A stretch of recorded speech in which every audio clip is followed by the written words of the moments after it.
Bienvenidos a Desvendando Noticias. Con el preámbulo de la poca actividad solar o la inactividad solar que tuvimos en estos últimos 45 días quizá, quise pues hacer un recuento, irnos a la historia. Ya ustedes han visto este gráfico, siempre hacemos una comparación de que estos años en rojo acá, en los 1600, fue hace 400 años, y que los pronósticos están hablando de que podríamos entrar a una etapa muy similar a hace 400 años. Como ustedes pueden ver acá, de 1650 a 1700 hay una mínima actividad solar. Estamos hablando de ciclos solares de 11 años con muy poca actividad solar, o sea, muy pocas manchas, probablemente mínima o ninguna. Y esto está asociado a algunos eventos históricos que queremos traerles hoy. Ahora, algo que no nos cuentan es que este siglo de 1600 a 1700 es el siglo de la conocida revolución copérnica.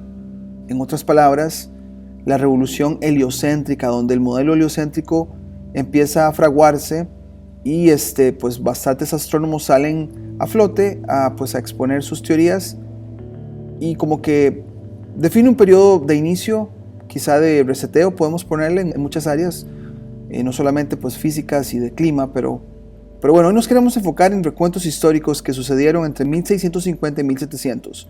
Se dice que los astrónomos no pudieron contar o contabilizar las manchas a detalle, quizá por ser tan tenues o por no verse completamente en el Sol en esos ciclos de 11 años que estuvieron en ese siglo.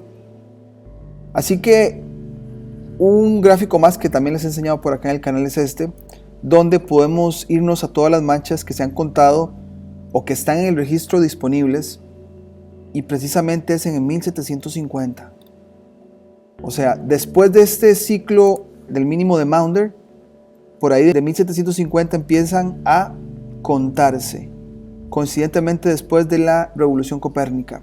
Podemos hacer muchas conexiones ahí, pero bueno, ahí estamos, y acá entonces estamos en el 2020 y vamos a hacer un regreso en la historia a lo que pasó en esos años.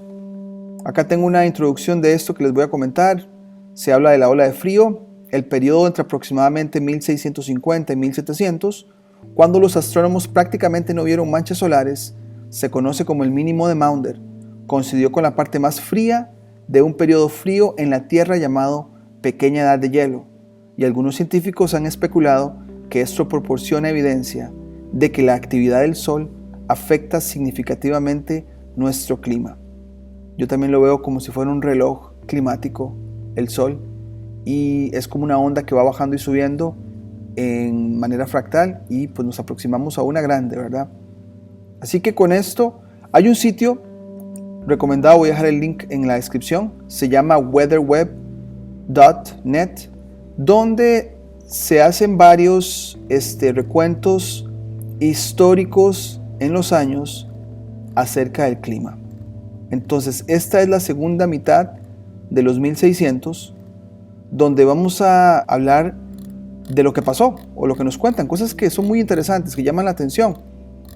Hicimos una traducción con el traductor automático de Google, entonces donde veamos que sea necesario hacer una aclaración la haremos. Aquí lo tenemos. Cabe recalcar que este sitio WeatherWeb simplemente se enfoca en lo que es Gran Bretaña, Escocia, Irlanda y zonas aledañas. No nos ofrece pues datos de otras partes del mundo, pero podríamos hacer algunas conexiones. De las indagaciones que he hecho, ha costado encontrar cosas ya sea de África o de Sudamérica, incluso de Centroamérica, de Asia incluso, pero al parecer Inglaterra quería acaparar toda la historia, todos los recuentos históricos. Empezaremos con este recuento de 1655. Dice: Escocia notable por las lluvias y nevadas excesivas, grandes problemas para la agricultura y por tanto para el suministro de alimentos a la población. Tormentas no especificadas hasta la fecha que mataron a un gran número de ovejas en la estación fría. Las heladas fueron lo suficientemente severas y presumiblemente persistentes como para matar escobas y llorones. El traductor de Google nos dice escobas y llorones, pero ya cuando vamos a la traducción real, es este tipo de arbusto que al parecer crece en Escocia se usa para muchas cosas, alimento de animales, incluso jabones. Al parecer la gente le dio un uso de muchas cosas. Entonces, al haber un tipo de nevadas que los destruyen, pueden imaginarse el tipo de daño que eso causaba. Dice por acá, cabe señalar en particular que durante febrero se produjo una fuerte helada que duró hasta el 15 de abril. O sea, de febrero a abril, una helada constante. Acá otro recuento, más adelante en ese año, después de ese invierno, dice que hubo un vendaval. Eso trajo además los fuertes vientos, mucha nieve y la combinación de nieve y viento o condiciones de ventisca. Durante muchas horas llevó a los barcos a tierra. Los barcos hundidos en el puerto y rompió las defensas marítimas, muelles, muros del puerto, etc.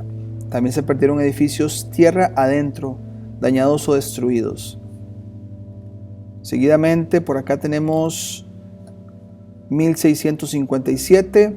Dice que el 11 de diciembre de 1657, en el invierno de ese año, comienza de uno de los periodos de nieve más largos en Inglaterra, que dura supuestamente hasta el 21 de marzo. Estamos hablando casi unos 4 meses de invierno en Inglaterra. El 3 de septiembre del 58 dice que una noche salvaje y tormentosa, con chimeneas y techos derribados y muchos árboles arrancados de raíz. Esta fue la noche en que murió Oliver Cromwell, el Lord Protector, persona importante. Como que se repite, ¿verdad? Las personas importantes son las que logran estar en estos recuentos, que por querer mencionarlos nos están dando algunas informaciones importantes que podemos aplicar a otros lugares, ¿verdad? Después, en 1658 dice acá que un fuerte vendaval y lluvia intensa, después de un periodo invernal prolongado, con nieve, inundaciones, derretimiento de la nieve anterior.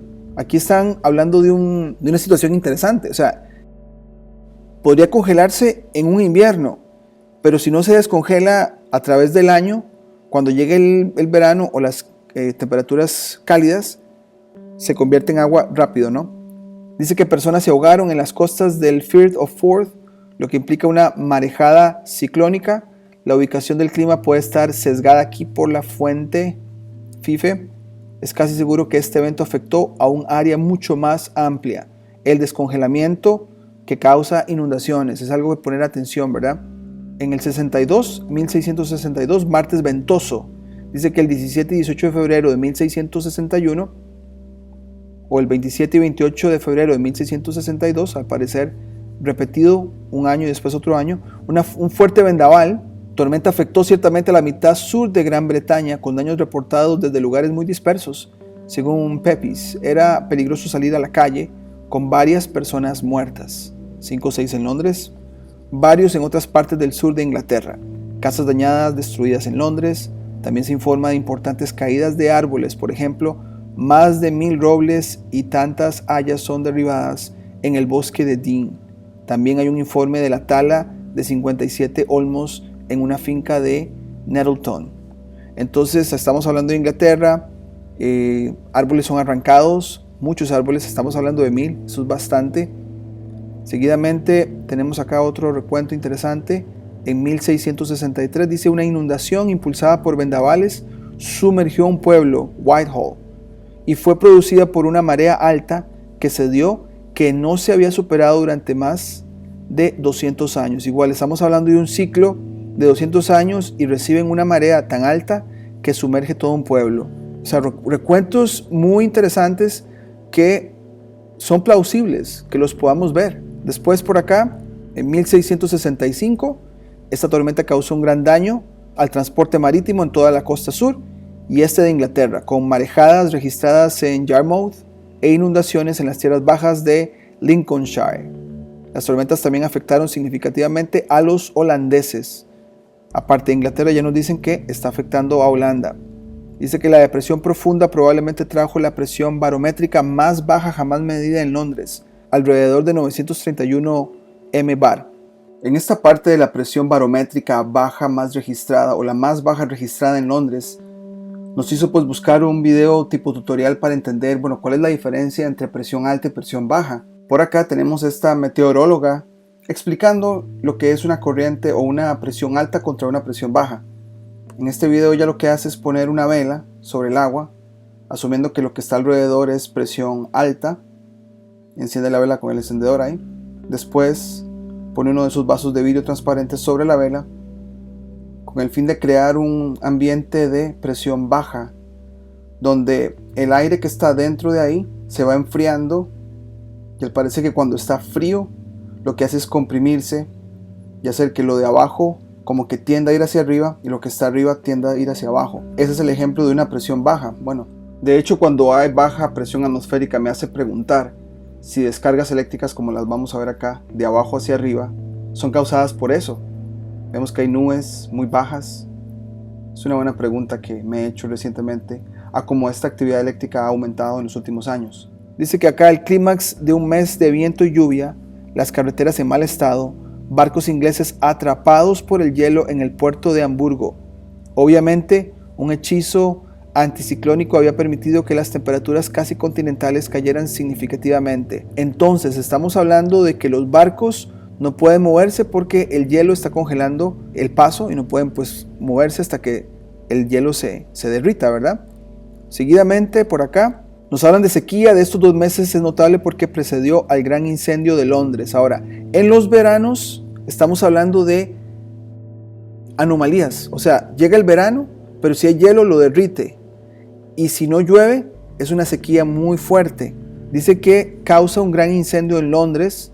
Podemos estar hablando de muchos incendios que se nos vienen por un asunto de sequía y falta de lluvia. O sea, estamos casi hablando de que no está nivelado, sino que está yéndose a extremos tanto seco o húmedo con mucha nieve. Dice por acá, el viento se nota como amainando. Nuevamente no estoy seguro de si esto se debió a que el fuego se apagó. En cualquier caso, este fue efectivamente el final del gran incendio. Entonces, sequías con viento están relacionadas a incendios en ciudades. Estamos hablando de Londres, el gran incendio de Londres. Dice por acá, en 1667, un verano, junio y julio se destacan especialmente como meses con una sequía excepcional. Entonces quiere decir que eso no permite el riego a los cultivos. Luego, en el 69, 13 de octubre al 23 de octubre, costa este de Escocia, una gran tormenta de viento, lluvia y truenos surgió en la noche y causó grandes pérdidas tanto en tierra como en el mar. Barcos perdidos incluso en el puerto, por ejemplo en Dundee. En el Firth of Tay, algunas de las islas utilizadas para el pastoreo del ganado quedaron sumergidas por el mar y todas las bestias se ahogaron. Árboles arrancados de raíz en muchos lugares. Entonces estamos hablando que estas tormentas anómalas, fuertes, extremas, están echando a perder la cosecha y el ganado también. Después, en el 71, una gran tormenta sucediendo en la luna nueva con grandes vientos y lluvia, el viento en el sureste. El agua fluyó por la orilla en este lugar y sobre el nuevo muro del señor Hawkins hasta el colegio y fluyó muy alto hasta la ciudad, lo que derribó algunas casas y puso muchos sótanos y almacenes bajo agua. Entonces estamos hablando que un pueblo costero recibe el agua de esta tormenta y ese pueblo queda bajo agua a causa de eso. O sea, la distancia que el agua entró a un pueblo es bastante. Después por acá tenemos en el 74 13 días de nevadas y ventiscas, los 13 días de deriva. En las fronteras escocesas comenzaron entre el 5 y el 8 de marzo. La mayoría de ovejas perecieron. O sea, los animales que producen cosas ya no están, entonces tiene que haber un ajuste en la producción y en la comida y todo este tipo de cosas, ¿verdad? Luego, más adelante, tengo por acá 1680, sequía severa y prolongada, con escasa lluvia desde la Navidad de 1680 hasta mediados de junio. Como esto es según Evelyn, todavía continúa una sequía como casi nunca se ha conocido en Inglaterra, desde Navidad hasta junio. 6 meses de sequía. O sea, como puede caer un montón de agua y un montón de nieve, por mucho tiempo también se detiene la caída de agua a las ciudades. Entonces es muy difícil como prepararse y pueblos y gobiernos pues tienen como que ajustar, y ese ajuste, esa transición toma tiempo y no es lo mismo. O sea, pega muy fuerte en la sociedad definitivamente. Luego, por acá tenemos esto que me pareció muy interesante. Esto fue en el 83 y 84. El Támesis, el río más grande de Inglaterra, se congela. Dice que murieron muchos pájaros. Se afirmó que esta gran helada era la más larga registrada. El Támesis en Londres estuvo completamente congelado durante aproximadamente 2 meses y se informó que el hielo tenía 11 pulgadas, aproximadamente 28 centímetros de espesor. Se informó de hielo marino a lo largo de las costas del sureste de Inglaterra y muchos puertos no se pudieron utilizar debido al hielo. Según algunas fuentes, el hielo se formó durante un tiempo entre Dover y Calais, con los dos lados unidos. Problemas severos para los barcos que acceden a dichos puertos a ambos lados del Mar del Norte. Después por acá dice que cerca de Manchester el suelo estaba congelado a una profundidad de 27 pulgadas y en Somerset a más de 4 pies. El invierno fue increíblemente severo, según John Evelyn, y se celebró una feria de escarcha en el hielo. Ningún barco pudo salir o entrar mientras se producía una espesa niebla a finales de enero que dificultaba la visibilidad de las calles. O sea, estamos hablando de heladas largas, ríos congelados. Después, por acá tenemos una sequía, otra más. No llueve durante muchos meses antes de junio. En el 87, dice, se produjo una gran inundación en el río Liffey por lluvias excesivas y una violenta tormenta que hundió partes bajas de la ciudad hasta los primeros pisos, de tal manera que los barcos surcaban las calles. Una parte del puente Essex, que había sido construido 11 años antes, se rompió y un carruaje y los caballos que pasaban por él cayeron al río. Aquí una foto de ese puente en la historia. Dice por acá, considerable destrucción y daño a las cosechas almacenadas. Eso es un tema que yo creo que es muy posible. Si los agricultores tenían un ritmo de cosechar y de repente algo pasa que les altera el ritmo, el tiempo que les toma ajustando y haciendo la transición es mucha y eso va a afectar en la alimentación de las personas, ¿verdad?